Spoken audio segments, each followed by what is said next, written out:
Hey guys, I will tell you the story of the letter P today. In a jungle, there were two friends. One was a panda and one was a penguin. They were very hungry and they decided to go to a restaurant to take something for eating. When they went in the restaurant, they ordered for a pizza and a popcorn which came in a plate. When they were eating it, there came their another friend, a parrot. He was flying in the sky and he came down and watched them eating that junk food.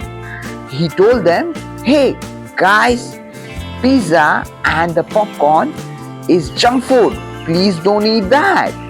And then they went together and ate some fruits. Thank you.